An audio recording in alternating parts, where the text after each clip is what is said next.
삶에 간섭하심을 은혜라고 말합니다.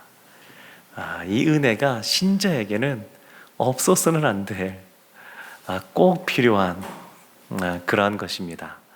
세상은 포스트 모더니즘 시대에는 나 자신, 자기 자신의 말과 생각이 그것이 맞다라고 말하고 그것을 추구하는 삶을 살라고 말하는데, 그런데 은혜는 내 삶의 주인이 내가 아니라 하나님인 것을 인정하고 내 삶의 그러한 태도와 또 생각이 모든 것에 하나님의 간섭을 받기를 원하는, 또 하나님이 간섭하시는 그것이 은혜입니다. 요즘 대신방이 진행되고 있습니다. 순별로 진행되고 있는데 순별로 내신 기도 제목들을 쭉 보면서 기도하면서 이 순회는 어떤 말씀을 전해야 될까 기도하면서 정하게 되는데, 오늘 그 신방했던 순 말씀 준비하면서는 이 은혜라는 주제로, 하나님의 섭리와 은혜라는 주제로 말씀을 나눴었습니다. 에스더가 포로로 잡혀갔고 본인의 삶과 본인의 의지와 상관없이 부모님도 없고 그리고 고국도 아니고 그곳에 끌려가서 삶을 살게 됩니다. 우리가 누구 밑에서 태어나느냐, 우리의 환경, 자란 환경이 어떠하냐, 그것이 우리의 삶에 진짜 많은 영향을 미치는데, 중요한 것은 우리 의지대로 할 수가 없는 겁니다. 내가 태어나고 싶은 부모님 밑에, 그 집안 밑에 태어나는 것 아니고 그러한 환경 속에서 자라는 것도 아닙니다. 근데 보면 이 에스더를 하나님이 하나님의 계획하심 속에 에스더로 하여금 왕후가 되게 하시고, 그리고 그 왕후가 된 걸로 끝나는 것이 아니라 이후에 이스라엘을 구원하는 데 쓰임받는 사람이 되게 하십니다. 모르드게가 왕후로서 있는 에스더가 가만히 있을 때에, 멈춰 있을 때에 하나님이 이때를 위하여 너를 세우셨는데, 그런데 너가 지금 가만히 있으면 하나님이 다른 방법으로도 역사하셔서 우리를 구원하실 것이다. 그렇게 모르드게가 말합니다. 그 이후에 에스더가 정신을 차리고 죽으면 죽으리다, 그런 마음으로 또 하나님 앞에 결단하며 나가는 장면이 나옵니다. 출애굽기 보면 이 출애굽이라는 사건 너무너무 중요한 사건인데, 그런데 모세를 통하여 하나님이 이 모든 일을 행하셨습니다. 그러면 이런 생각을 하시는 분이 계실지도 모르겠습니다. 모세가 없었다 그러면 이스라엘이 출애굽할 수 있었을까? 네, 당연합니다. 모세가 없어도 하나님은 하나님의 일을 행하시는 분이십니다. 다만 그 일 가운데 모세가 쓰임 받으면서 모세가 하나님을 더 알게 되고 그의 믿음이 성장하게 되고 하나님의 마음을 더 품고 기도하는 사람으로 변모하게 됩니다. 그래서 우리 가운데 사랑하는 자녀들을 또 키우면서 참 어려움 가운데 있는 부모님들이 참 많이 있습니다. 자녀가 부모 마음대로 되지 않습니다. 그런데 부모 마음대로 되지 않는 그 자녀를 키우면서 그냥 어렵다라고 마음 먹고 있는 것이 아니라, 힘들다라고 말하는 것만 그치는 것이 아니라, 그 문제를 가지고 하나님께 나아가면 하나님께서 그것들을 통하여, 그 일들을 통하여 하나님의 마음을 더 알게 하고 닮게 하고, 그래서 우리의 성품이 가다듬어지게, 부서지게, 부드럽게 그렇게 만들어 가십니다. 오늘 본문의 말씀도 다 이와 연관되어 있는 그런 말씀들입니다. 히브리서 말씀 보게 되면 야곱이 기도하는 장면이 나옵니다. 야곱이 기도하는데 그 요셉의 두 아들을 하나님의 마음을 가지고 믿음으로 기도합니다. 야곱의 삶이 굉장히 147년이라고 하는 그러한 삶을 살아가는데, 히브리서 11장에서 이 야곱의 삶에 대해서 별로 언급하지 않습니다. 근데 중요하게 언급하는 내용이 뭐냐면, 그가 나이 들어 죽을 때가 다 되었을 때에도 믿음으로 기도한 것, 그것이 야곱의 삶의 정체성을 분명하게 드러내는 것이다, 이렇게 말을 합니다. 사랑하는 성도 여러분, 이 땅에 남게 될 자녀가 있다 그러면 마지막으로 어떤 유언을 남기고 싶으십니까? 어떤 기도를 해주고 싶으십니까? 저는 올 초에 존경하는 한 목사님이 세상을 떠나면서 마지막 기도를 할 때, 이 기도를 하셨던 얘기를 듣고 참 많은 생각들을 했습니다. 그분의 마지막 기도가, 하나님, 한국교회가 회개하게 해주십시오. 성도님들이 예수님을 잘 믿게 해주십시오. 그렇게 하나님 곁에 가기 불과 얼마 전에 마지막 기도가 그 기도였다 그럽니다. 사랑하는 성도 여러분, 예수님께서 이 땅에 남게 될 제자들을 위하여 마지막으로 기도하는 장면이 오늘 본문에 나오는 요한복음 17장 내용입니다. 여러 가지를 말합니다. 근데 그 중에 오늘 본문의 한 가지를 말하는데 17절 말씀 우리 함께 한번 합독하도록 하겠습니다. 그들을 진리로 거룩하게 하옵소서. 아버지의 말씀은 진리니이다. 아멘.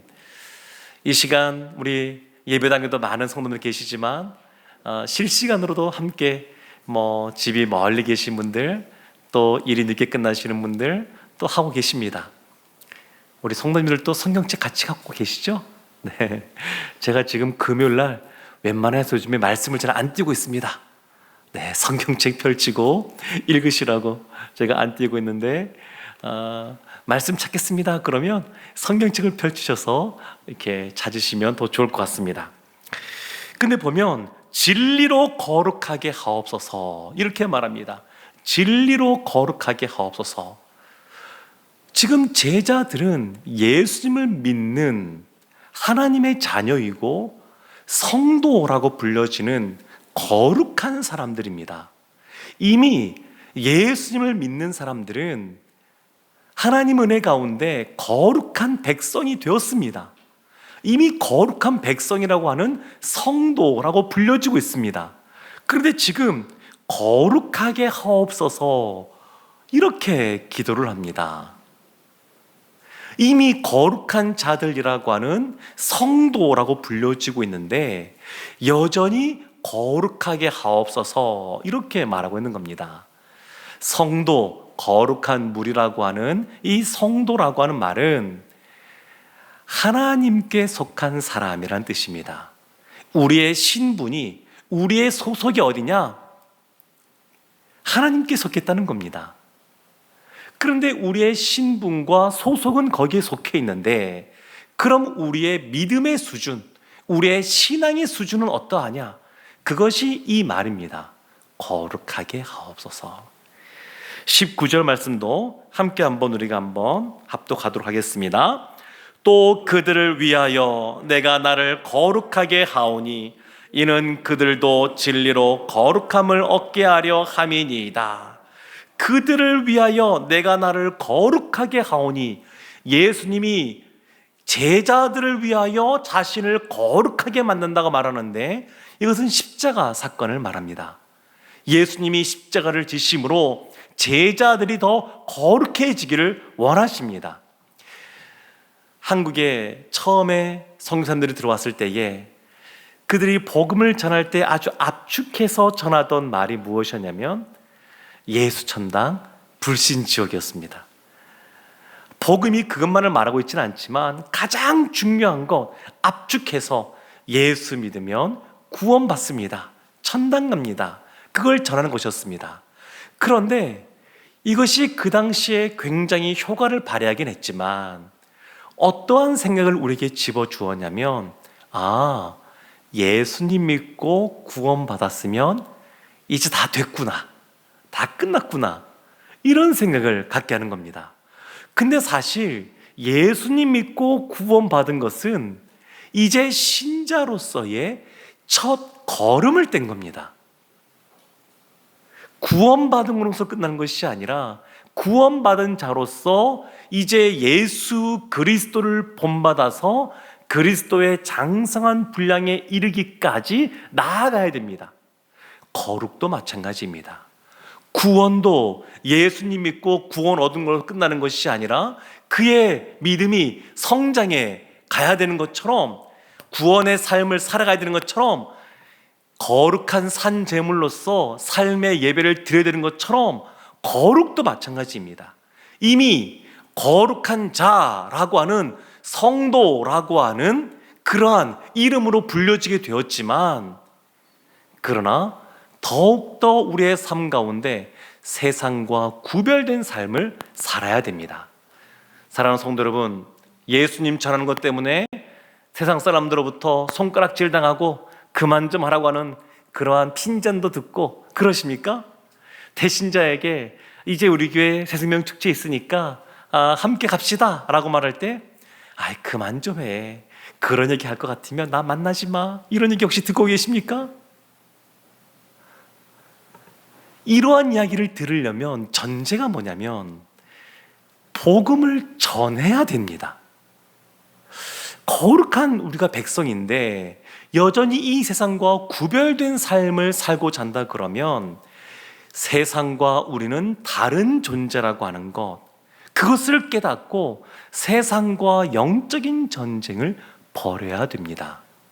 영적인 전쟁을 벌이지 않으면, 그러면 왜 구별된 삶을 살아야 되는지, 그리고 그것이 얼마나 많은 대가를 지불하는지 알지를 못합니다. 그래서 영적인 전쟁을 벌이며 치열하게 전쟁의 삶을 살아보게 되면, 거룩하게 되는 것 내 힘으로 되는 것 아니구나, 이걸 깨닫게 됩니다. 17절 말씀을 우리가 보았지만, 하나님 앞에 예수님이 기도할 때에 그들을 진리로 거룩하게 하옵소서, 이렇게 간구하면서, 진리는 뭐냐? 곧 하나님의 말씀이다, 이렇게 말합니다. 사랑하는 성도 여러분, 그래서 우리가 우리의 삶 속에 거룩한 삶을 살아가려면 말씀이 우리의 심령 속에 계속 새겨져야 됩니다.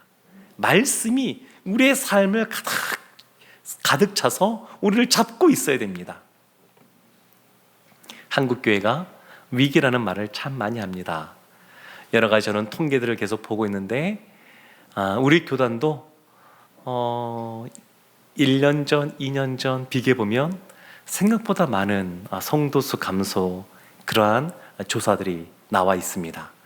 그런데 이와 같이 한국교회가 위기인 이유는 세상이 더 악해지고 타락해서가 아닙니다. 세상은 옛날이나 지금이나 악했습니다. 노아 시대 때도 악했고, 아브라함 시대 때도 악했고, 지금도 악합니다. 히브리서 말씀에 믿음의 선진들이 나옵니다.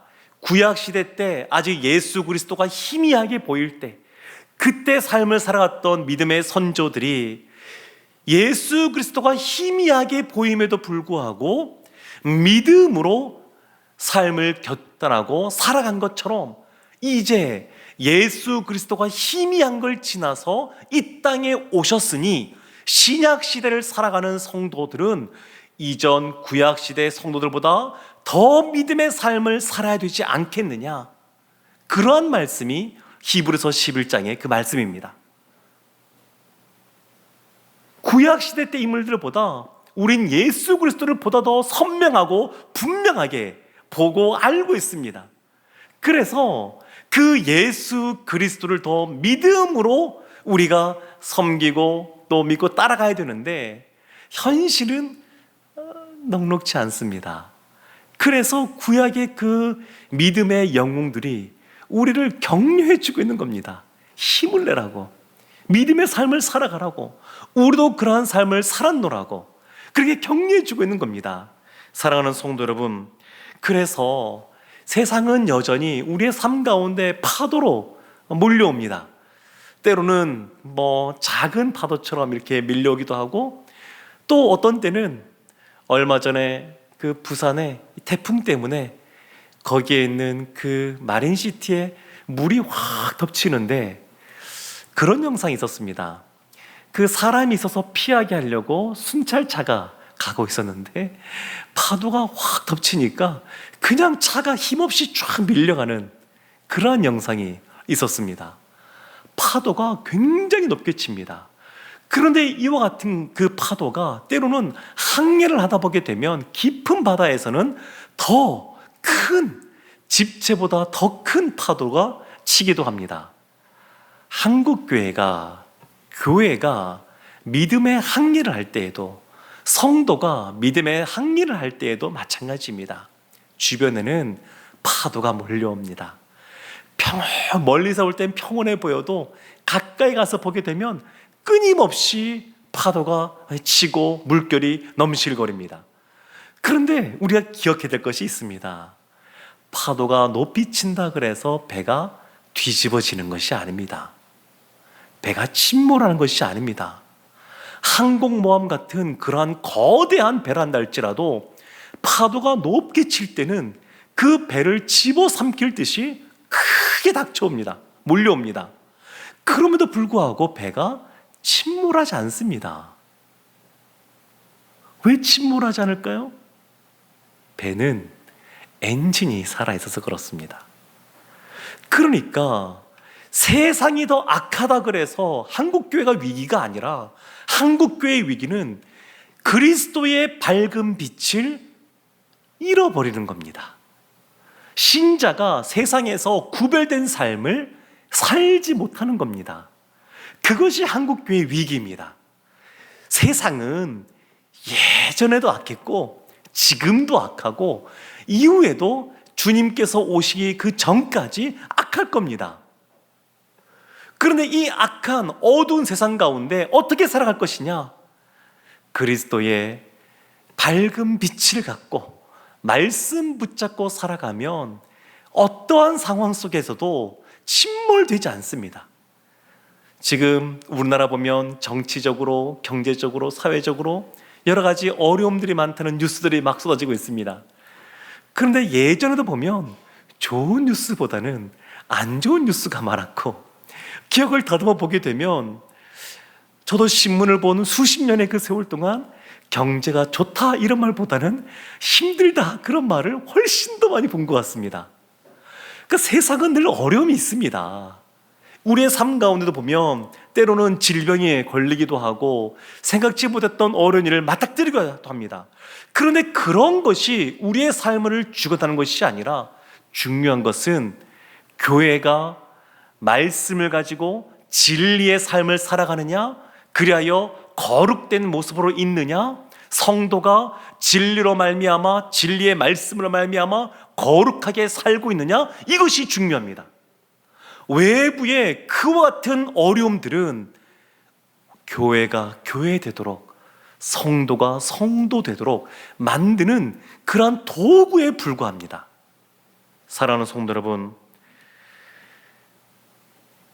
예수님은 제자들이 이 땅에 남게 될 것을 생각하시면서 그들을 위하여 마지막으로 간구하는데, 그 중에 큰 기도의 제목이 진리로 거룩하게 하소서입니다. 내가 거룩하니 너희도 거룩하라, 이렇게 말씀하신 것처럼 하나님의 사람들은 이 세상에서 어떻게 승리할 수 있냐면 거룩할 때 승리할 수 있습니다. 세상 사람들은 하나님으로부터 내버려둠을 당했기 때문에 그들의 삶의 모습과 우리의 삶의 모습은 다릅니다. 하나님을 믿는다고 고백하고 또 하나님이 사랑하시는 그 하나님의 자녀들은 하나님께서 내버려 두지 않습니다. 포기하지 않습니다. 그래서 세상 사람들이 그냥 쾌락을 쫓아서 악하게 행할 때에 당장 심판이 아님할지는 모르겠지만, 하나님의 사람은 그렇지가 않습니다. 하나님이 탕자를 돌이키신 것처럼 그들도 돌이키기를 원하십니다. 그래서 십자가를 주십니다. 사랑하는 사람에게 십자가를 주시는 겁니다. 아무런 내버려둔 관계없는 사람에게 십자가를 주시는 것이 아니라 사랑하는 사람에게 십자가를 주십니다. 이 자리에 우리 다음 세대, 우리 우리 학생들부터 해서 아기도 있고 우리 청소년도 있고 우리 청년들도 있는데, 인생을 살아갈 때 보게 되면 생각보다 인생이 만만치 않다 이런 것을 경험하게 됩니다. 근데 중요한 것은 다니엘이 포로로 잡혀갔었어도 그럼에도 불구하고 하나님 말씀 붙잡고 거룩한 삶을 살기 위해서 이방 신에게 제사 드렸던 그 음식을 거부하며 나갈 때에 하나님이 주시는 지혜를 경험하고 하나님이 주시는 명철 가운데 세상 사람들이 다 아는 하나님의 사람으로 우뚝 서게 됩니다. 바라기는 우리 교회가, 우리 성도님들 한 분 한 분이 세상 속에서 거룩한 사람으로 살아가서 세상이 알아주고 인정하는, 또 우리를 통하여 하나님의 영광이 드러나는 그러한 은혜가 흘러넘치기를 주님의 이름으로 축원합니다. 아멘. 우리 시간 함께